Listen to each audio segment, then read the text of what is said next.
Hey everyone! Today I'm going to show you how to bypass factory reset protection on any Android phone. The best part? It's completely free and really easy to do. You know when you reset your phone and it asks for your Google account?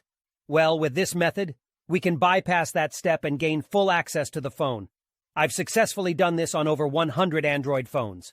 I'll guide you step by step through the process, so don't worry if you're not a tech expert.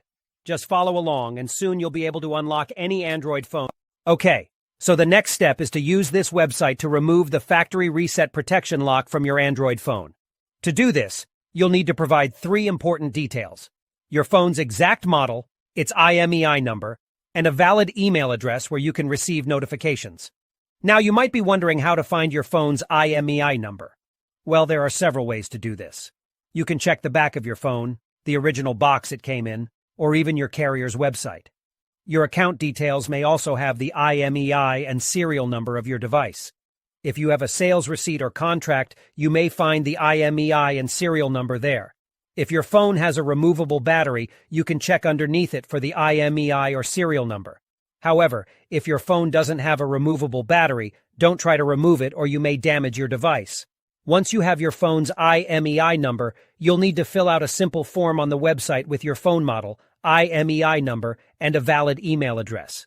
This is where you'll receive a notification when the factory reset protection has been removed.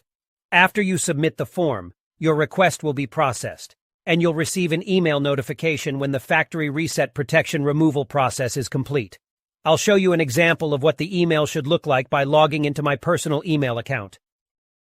Here's the email I received, saying that the factory reset protection was removed. Let's open it up together. The message confirms that the factory reset protection has been removed, so all you need to do now is restart your phone.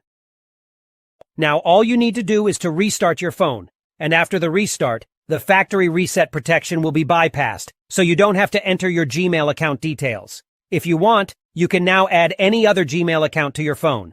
As you can see, it's very simple to bypass factory reset protection without installing any expensive software or using methods that erase your smartphone's data. And that's a wrap for today, guys. I really hope you found this information helpful. Make sure to hit that subscribe button so you never miss out on our weekly video uploads. Thank you so much for tuning in and watching, guys. Take care and catch you all next time.